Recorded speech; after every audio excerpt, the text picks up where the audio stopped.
The star, H.G. Wells.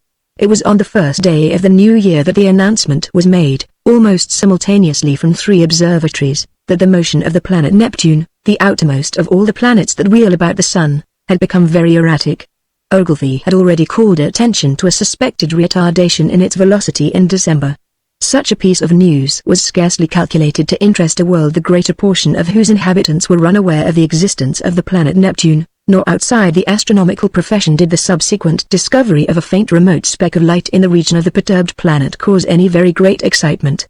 Scientific people, however, found the intelligence remarkable enough, even before it became known that the new body was rapidly growing larger and brighter, that its motion was quite different from the orderly progress of the planets, and that the deflection of Neptune and its satellite was becoming now of an unprecedented kind. Few people without a training in science can realize the huge isolation of the solar system. The Sun with its specks of planets, its dust of planetoids, and its impalpable comets, swims in a vacant immensity that almost defeats the imagination. Beyond the orbit of Neptune there is space, vacant so far as human observation has penetrated, without warmth or light or sound, blank emptiness, for 20 million times a million miles. That is the smallest estimate of the distance to be traversed before the very nearest of the stars is attained.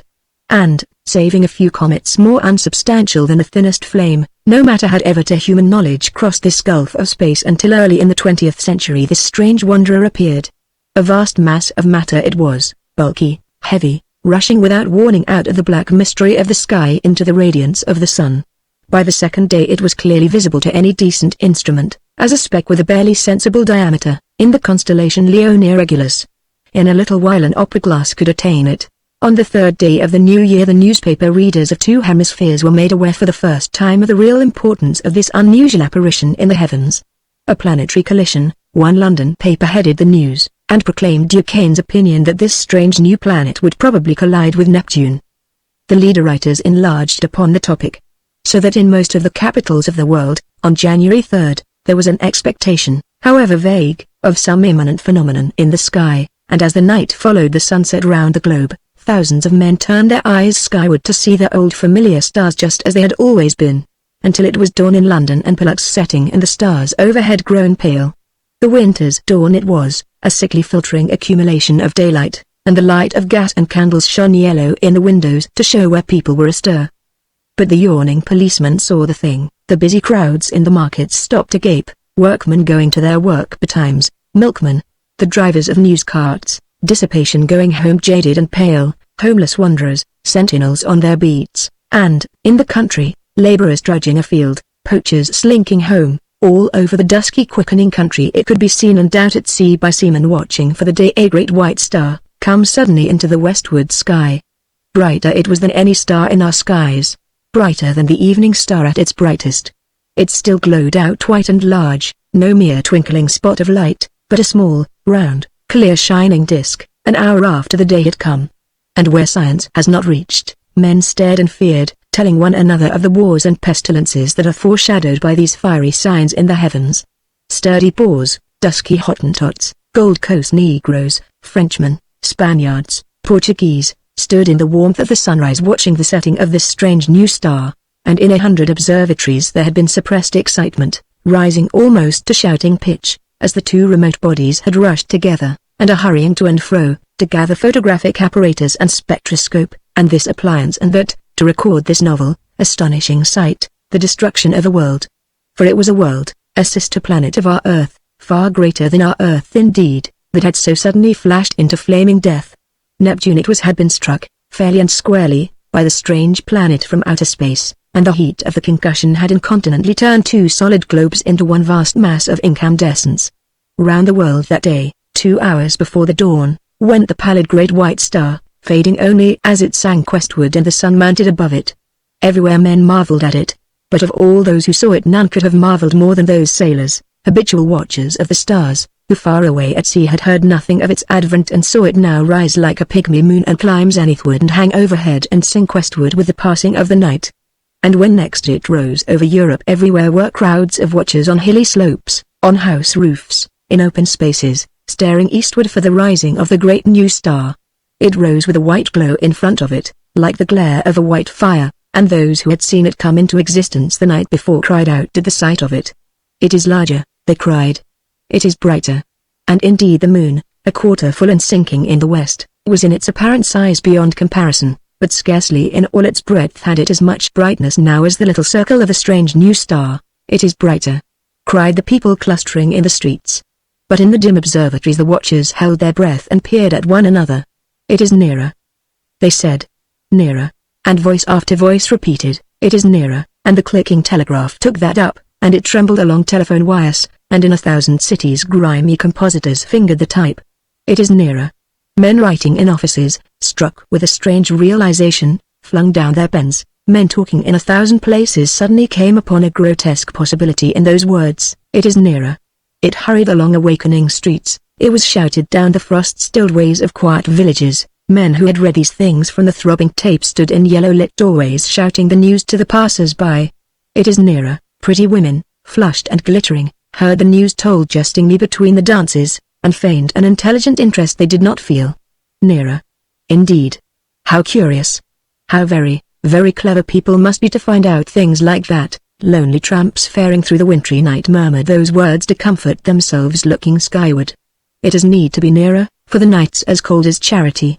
Don't see much warmth from it if it is nearer. All the same, what is a new star to me? Cried the weeping woman, kneeling beside her dead. The schoolboy, rising early for his examination work, puzzled it out for himself with the great white star shining broad and bright through the frost flowers of his window. Centrifugal, centripetal, he said, with his chin on his fist. Stop a planet in its flight, rob it of its centrifugal force, what then? Centripetal has it, and down it falls into the sun. And this, do we come in the way? I wonder. The light of that day went the way of its brethren, and with the later watches of the frosty darkness rose the strange star again. And it was now so bright that the waxing moon seemed but a pale yellow ghost of itself, hanging huge in the sunset.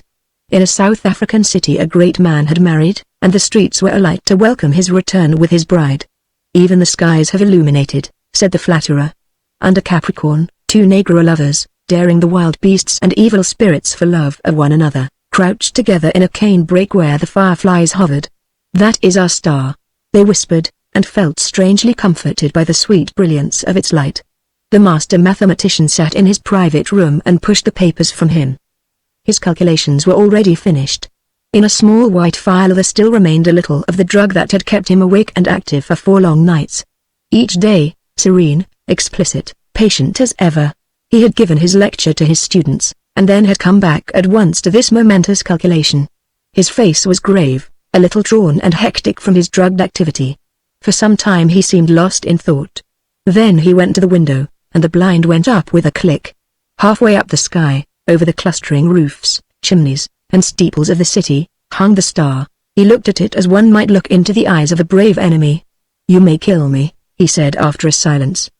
But I can hold you and all the universe for that matter in the grip of this small brain. I would not change. Even now, he looked at the little file. There will be no need of sleep again, he said. The next day at noon, punctual to the minute, he entered his lecture theatre, put his hat on the end of the table as his habit was, and carefully selected a large piece of chalk. It was a joke among his students that he could not lecture without that piece of chalk to fumble in his fingers, and once he had been stricken to impotence by their hiding his supply. He came and looked under his grey eyebrows at the rising tiers of young fresh faces, and spoke with his accustomed studied commonness of phrasing. Circumstances have arisen, circumstances beyond my control, he said, and paused, which will debar me from completing the course I had designed. It would seem, gentlemen, if I may put the thing clearly and briefly, that man has lived in vain. The students glanced at one another. Had they heard aright? Mad? Raised eyebrows and grinning lips there were, but 1 or 2 faces remained intent upon his calm grey-fringed face. It will be interesting, he was saying, to devote this morning to an exposition, so far as I can make it clear to you, of the calculations that have led me to this conclusion. Let us assume, he turned towards the blackboard, meditating a diagram in the way that was usual to him. What was that about lived in vain? Whispered one student to another. Listen, said the other, nodding towards the lecturer, and presently they began to understand. That night the star rose later, for its proper eastward motion had carried it some way across Leo towards Virgo, and its brightness was so great that the sky became a luminous blue as it rose, and every star was hidden in its turn, save only Jupiter near the zenith, Capella, Aldebaran, Sirius, and the pointers of the Bear. It was very white and beautiful. In many parts of the world that night a pallid halo encircled it about. It was perceptibly larger. In the clear refractive sky of the tropics it seemed as if it were nearly a quarter the size of the moon. The frost was still on the ground in England, but the world was as brightly lit as if it were midsummer moonlight. One could see to read quite ordinary print by that cold, clear light, and in the cities the lamps burnt yellow and wan. And everywhere the world was awake that night, and throughout Christendom a sombre murmur hung in the keen air over the countryside like the billing of bees in the heather, and this murmurous tumult grew to a clangor in the cities. It was the tolling of the bells in a million belfry towers and steeples, summoning the people to sleep no more, to sin no more, but to gather in their churches and pray. And overhead, growing larger and brighter, as the earth rolled on its way and the night passed, rose the dazzling star. And the streets and houses were alight in all the cities, the shipyards glared, and whatever roads led to high country were lit and crowded all night long. And in all the seas about the civilized lands, ships with throbbing engines, and ships with bellying sails, crowded with men and living creatures, were standing out to ocean and the north. For already the warning of the master mathematician had been telegraphed all over the world and translated into 100 tongues. The new planet and Neptune, locked in a fiery embrace, were whirling headlong, ever faster and faster towards the sun. Already every second this blazing mass flew 100 miles, and every second its terrific velocity increased. As it flew now, indeed, it must pass 100 million of miles wide of the earth and scarcely affect it. But near its destined path, as yet only slightly perturbed, spun the mighty planet Jupiter and his moons sweeping splendid round the sun. Every moment now the attraction between the fiery star and the greatest of the planets grew stronger. And the result of that attraction?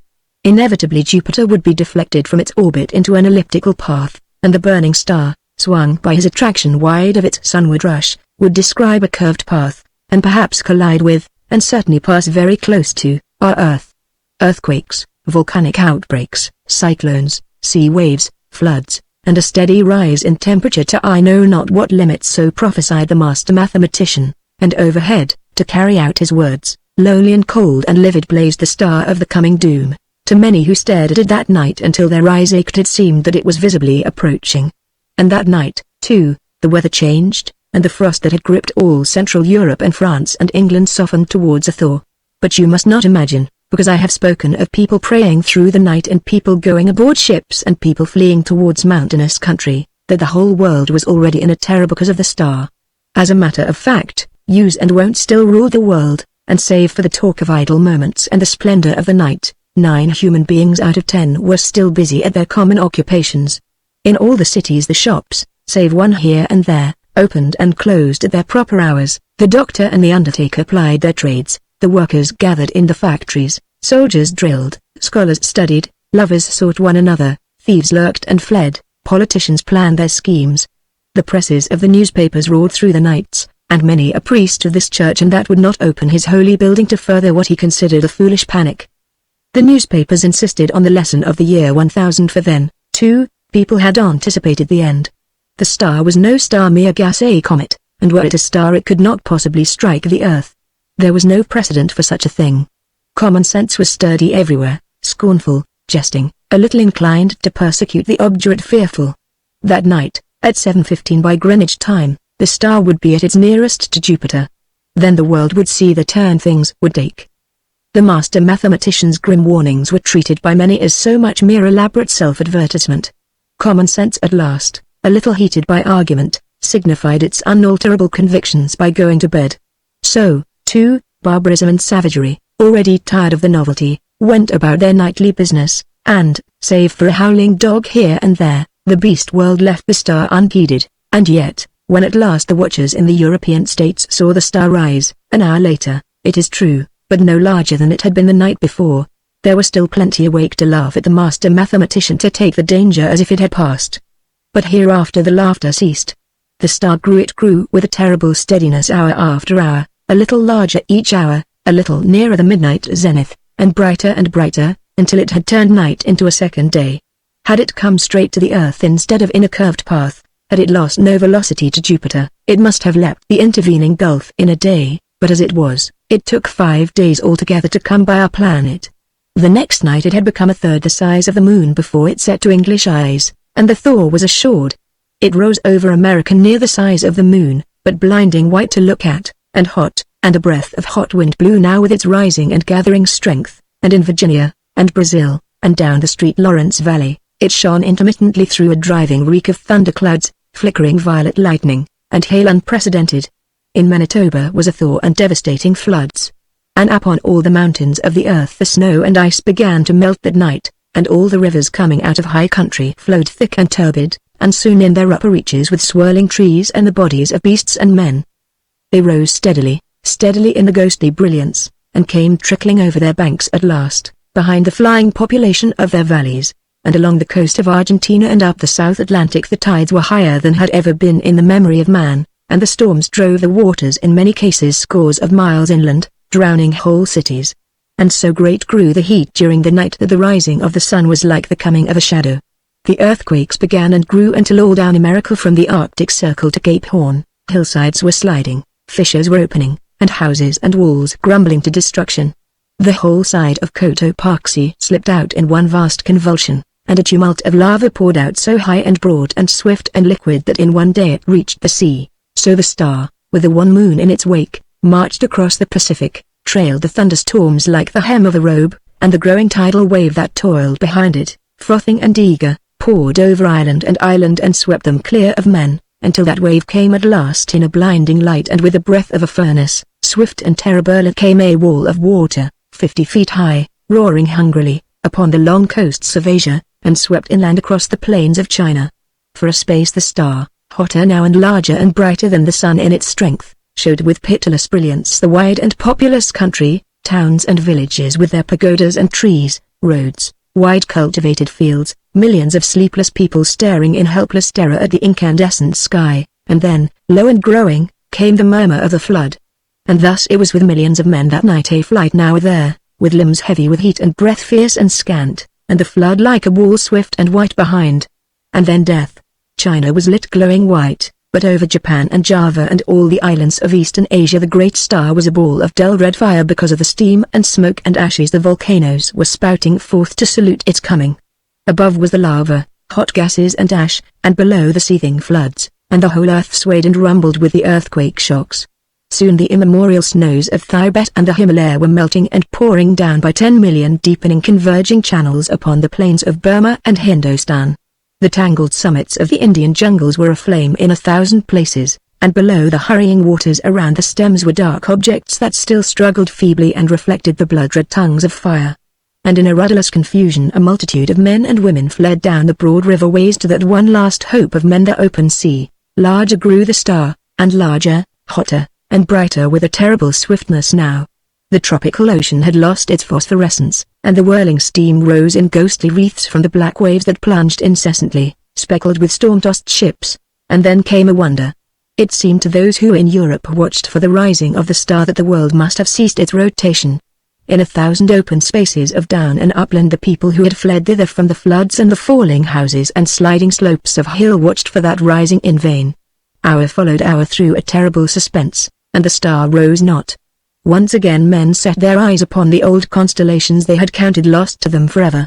In England it was hot and clear overhead, though the ground quivered perpetually, but in the tropics, Sirius and Capella and Aldebaran showed through a veil of steam.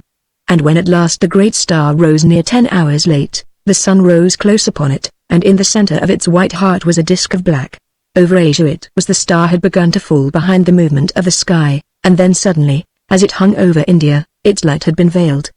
All the plain of India from the mouth of the Indus to the mouths of the Ganges was a shallow waste of shining water that night, out of which rose temples and palaces, mounds and hills, black with people. Every minaret was a clustering mass of people, who fell one by one into the turbid waters, as heat and terror overcame them. The whole land seemed a wailing, and suddenly there swept a shadow across that furnace of despair, and a breath of cold wind, and a gathering of clouds, out of the cooling air. Men looking up, near blinded, at the star, saw that a black disk was creeping across the light. It was the moon, coming between the star and the earth. And even as men cried to God at this respite, out of the east with a strange inexplicable swiftness sprang the sun. And then star, sun, and moon rushed together across the heavens. So it was that presently to the European watchers star and sun rose close upon each other, drove headlong for a space and then slower, and at last came to rest, Star and sun merged into one glare of flame at the zenith of the sky. The moon no longer eclipsed the star but was lost to sight in the brilliance of the sky. And though those who were still alive regarded it for the most part with that dull stupidity that hunger, fatigue, heat and despair engender, there were still men who could perceive the meaning of these signs. Star and earth had been at their nearest, had swung about one another, and the star had passed. Already it was receding, swifter and swifter, in the last stage of its headlong journey downward into the sun. And then the clouds gathered, blotting out the vision of the sky. The thunder and lightning wove a garment round the world. All over the earth was such a downpour of rain as men had never before seen, and where the volcanoes flared red against the cloud canopy there descended torrents of mud. Everywhere the waters were pouring off the land, leaving mud-silted ruins, and the earth littered like a storm-worn beach with all that had floated, and the dead bodies of the men and brutes, its children.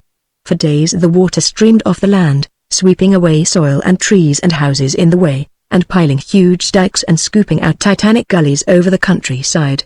Those were the days of darkness that followed the star and the heat. All through them, and for many weeks and months, the earthquakes continued, but the star had passed, and men, hunger-driven and gathering courage only slowly, might creep back to their ruined cities, buried granaries, and sodden fields. Such few ships as had escaped the storms of that time came stunned and shattered and sounding their way cautiously through the new marks and shoals of once familiar ports.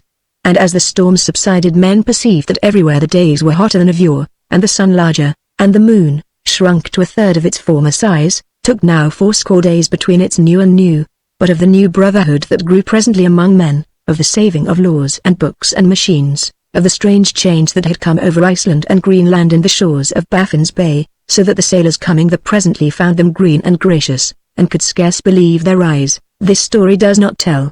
Nor of the movement of mankind, now that the earth was hotter, northward and southward towards the poles of the earth. It concerns itself only with the coming and the passing of the star, the Martian astronomers, for there are astronomers on Mars, although they are very different beings from men, were naturally profoundly interested by these things. They saw them from their own standpoint, of course. Considering the mass and temperature of the missile that was flung through our solar system into the sun, one wrote, "It is astonishing what a little damage the earth, which it missed so narrowly, has sustained. All the familiar continental markings and the masses of the seas remain intact, and indeed the only difference seems to be a shrinkage of the white discoloration, supposed to be frozen water, round either pole. Which only shows how small the vastest of human catastrophes may seem at a distance of a few million miles,